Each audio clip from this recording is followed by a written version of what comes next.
Hello, my name is Bill O'Malley. I'm a consulting systems engineer on the pre-sales channel team.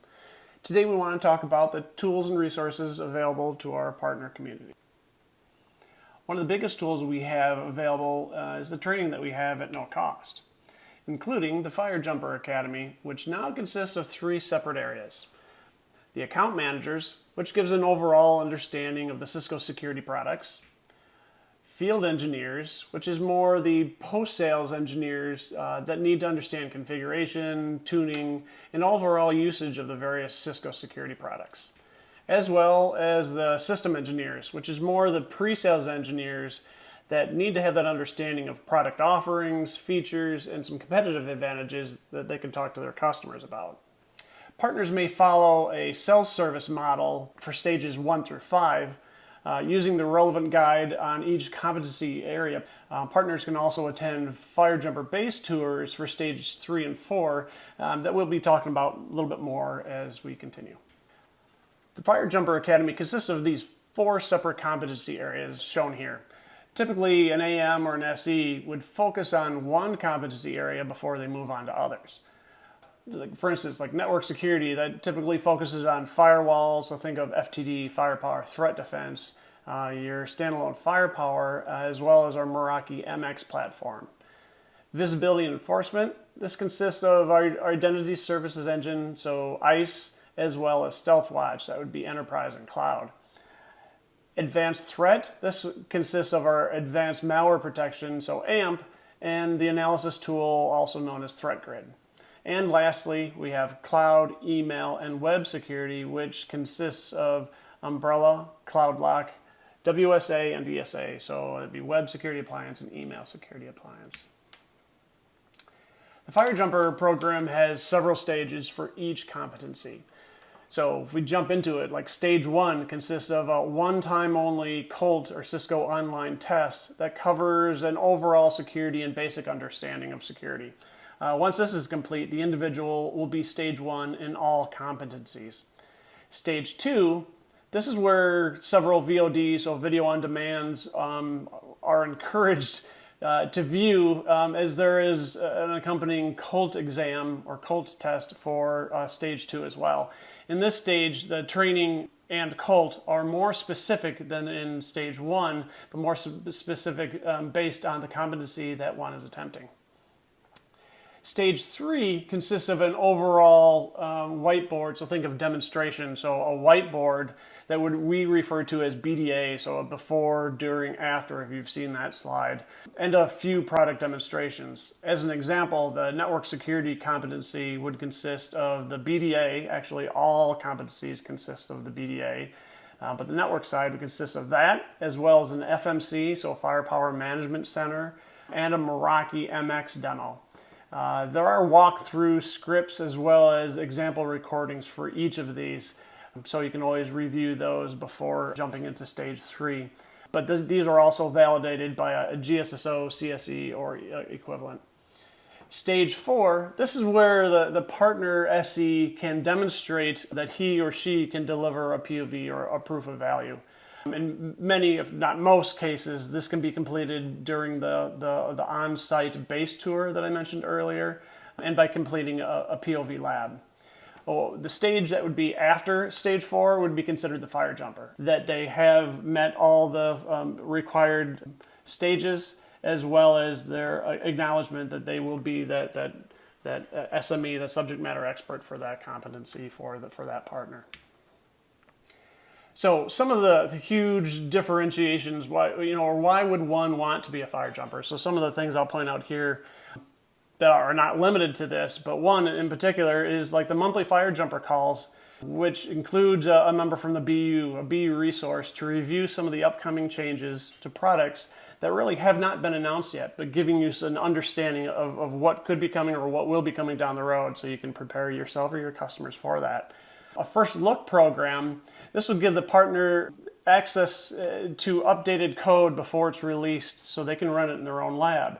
So when a new code comes out for FTD, for instance, they can download that, run that on their FTD appliance so they can see what the changes are and they can talk about that to their customers or their future customers. We also have, and this is one of the major ones, is what we call the proof of value or the POV access to a TAC engineer. This bypasses your typical TAC call in order to get a POV up and running quickly. This, to me, is one of the biggest and best things that we have for the fire jumpers in order to get them that hands-on or that access to that engineer that can answer those questions for them and why a POV may not be running or may be running into difficulty. They can have access to that TAC engineer. We do have other things, including one advantage is becoming a fire jumper is an early invitation to SEVT, which we have twice a year out in San Jose. And I do have a slide, and I'll be talking about that later too. But early invitation to that, so you have hands-on labs, access to even more content and more BU access. But we'll talk about that here in a few slides. So in addition to our online and virtual training, we typically have a scheduled on-site Fire Jumper Roadshow, which I mentioned earlier, available to our partner SEs. This is typically, these are for engineers that have completed up to stage 2 and 1 competency and they want to complete stages 3 and 4. This roadshow is typically 2 to 3 full days of training, usually kind of some lecture and lab would be consistent in that, as well as validation of those engineers for their demonstrations and obviously completing the POV lab. Content is available for all competencies in the box link that you see here. So if you wanted to jump in there, take a look to see what kind of content is out there that is available for you right now. Along with the Fire Jumper SE-based tours, we also have FE, so post-sales SE training sessions. There's obviously most of the dates that are shown here I have passed, but check the links that we have out there.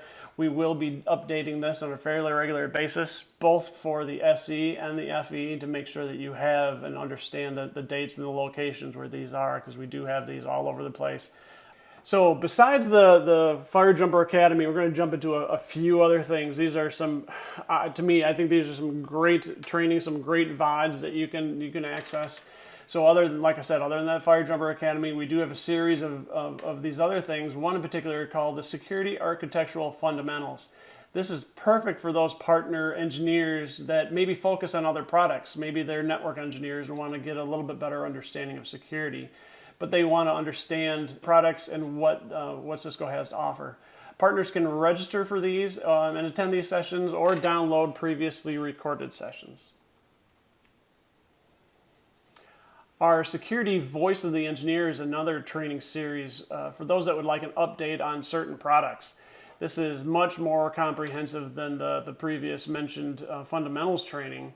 You can follow the links here. You can see what sessions are coming up, as well as download previous sessions. I do have some previous sessions listed here. When the link is available, you should have access to all of those. So the Tech Talk Security Deep Dive. So this is much deeper. I think of this as more for, this would be for any partner SE or any SE, but to get a much better understanding of the product. This is a much more in-depth on each of the products. So on these calls, we have an engineer, typically from the business unit, that will jump into great detail on these products. Some of these calls, as you can see in the previous sessions, some of these calls have several parts and they could be several hours. But you can always download these and listen to these at a later date. So I mentioned SEVT early on. So SEVT is the Cisco internal training for SEs to get updates on products, roadmaps, access to hands-on labs, competitive information, or more. This gives those in attendance access to the BU for each of those product lines and able to ask questions that are important to not only us, but our customers as well. So a few years back, this was opened up to the partner community. So those partner SEs that have reached Fire Jumper status have first access to register for the SEVT, which is held twice a year in San Jose. We typically offer this virtually as well, but those who attend virtually don't have access, obviously, to the hands-on labs or sessions like the competitive session. We do not offer that on a recording or virtually. So some of the resources that we have available. Some of them include, especially the community resources. So this is one of my biggest things when I'm at on a fairly, several times a day. From here, partners can access the community. They can see, peer groups and both ask questions and answer questions that maybe other partners are asking, specific to customer needs. For instance, if you have a customer that maybe something that you're running in your lab that you don't understand, you want to be able to figure out a configuration, you couldn't quite figure it out by reading some of the docs, post a question if it hasn't already been asked, because we do have some people that answer questions daily and they're answering all the time.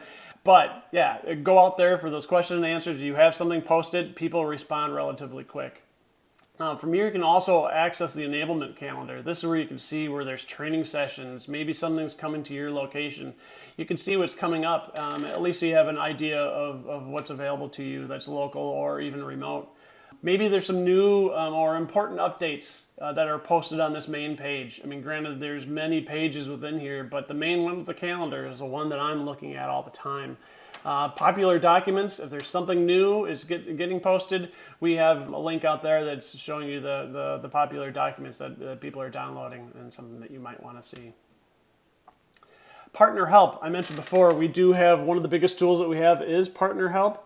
They're there to help us all. So they are there to access pre-sales, technical support, engage with the virtual SEs. You can use Partner Help to access your RFP tool.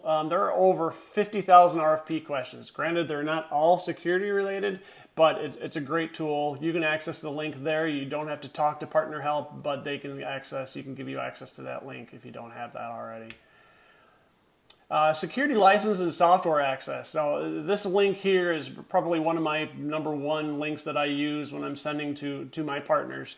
Partner Help can help you assist with accessing software and licensing, not only for your POVs, but your partner labs as well. Maybe it's a product, let's just say ICE, for instance. You want to be able to get a license for that and run that in your lab. We do have an NFR available for ICE, but we also have virtual appliances for FTD, and we can work with Partner Help to get you licensing on that. Product proof of value. So this link is fantastic because we list, it's not just one document for all. This is a valuable link for documents across how to deliver a POV on pretty much every security product that we have out there, and where to download the software, how to install the software, what commands to use, what do I need to install and to bootstrap this, how to configure it basically for your customers' needs for that POV. Everything you need from soup to nuts for that POV, these documents will walk you through each of those. Cisco dCloud. Now I can jump into here real quick. I want to be able to show you, here's the link, but Cisco dCloud, going out to dcloud.cisco.com, is the number one tool I'm using when I'm accessing for a demonstration. Pretty much all the things are out there, all the products I need are out there in order for me to demo something with live traffic going through it. So you can go out to dcloud.cisco.com. If you have a CCO ID, you have access to it. Select the area, the data center closest to you. Pick that, and you'll have access to pretty much everything that's out there, including this is what's used for like the O365 analyzer. So if I want to find content, I want to go to a catalog, I could do sessions I might have saved. There are some that are my favorites. I'm going to use one for, let's just use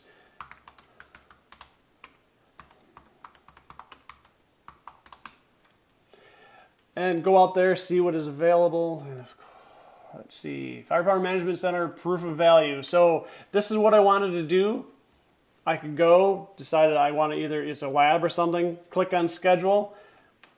Some of these are live, so they're open all the time, so you can just click and view that. But in this case, let's just say I want to be able to run this on a Wednesday and the 25th, so I just put in the date, put in the 25th. My end date, let's just end it on the 26th, but I want to run it from what time? Let's start it at 1 o'clock in the afternoon, go till 1 a.m. the following day. Do that, click next. Now it's going to ask for primary use. In this case, if it's just training training on a partner, If there's any impact of revenue, in this case, there's not applicable. And I just want to click on schedule. As long as I answer everything, right now it's asking for a customer name. Now I can schedule that. And that will be in my calendar. It will send me an email and let me know when it's available. So that was dCloud. I mean, there's a lot more to it than that, but I wanted to run through it real quick on how you log in, how you schedule, but there's so much out there. There's a lot of things, like I said before, you don't have to schedule things that are live already. We also have probably one of the biggest resources out there is Sales Connect. This is where most everything a partner or internal Cisco would want where it's located. I go out here if I'm looking for recordings on something. I go out there. This is where I go find new PowerPoints. Rather, it could be PowerPoints that are based around business decision makers or technical decision makers or even more. Let's give you a real quick overview on that as well. So Sales Connect at Cisco.com. This will get you to the main Sales Connect page. It will ask you for your CCO ID login. But this is where a lot of it is focused around you, things for you, directly my sales hubs, my content, training that it's recommending. So if I want to go to browse sales hubs, I can go out to click that down arrow, go out to security. This is where I go for most everything. So Spotlight. So these are things, very similar to that community page where you're looking at the calendar for new things. These are things where it's going to show you some of the trending, some of the sales plays, some things that are pretty important for you as a reseller. A lot of the things where I'm going to on a regular basis is products and solutions, because this is where I go for my PowerPoints for product content. So if I'm looking for updates on some of the cloud products, so let's go over to under cloud and umbrella. There's an awful lot here. So under Engage, I can find a business decision maker deck. I can download this PowerPoint. Like I said before, there are some videos as well. So there's PowerPoints, there's videos on things. You can access all of that within Sales Connect. So other than Sales Connect, last but not least, I wanted to throw this out there for those of you that want to hear directly from members of our Talos team. So they publish a podcast. It's called Beers with Talos. It's usually done about maybe the latest exploits that they've identified, maybe what the attackers are up to and how the best to protect yourself against them. And in most cases, it's usually just make sure you update your patches. But I think this is something good to end on. Wanted to at least throw that out there. You can download these podcasts. I do this on a regular basis. They come out, I download these podcasts so I can listen to them later. But listen to some people. It's not dull by any means. It is a Talos team. And yes, I do believe they have enjoyed a pint or two as they're recording this. But it is good information. It is definitely worth listening to. So thank you very much.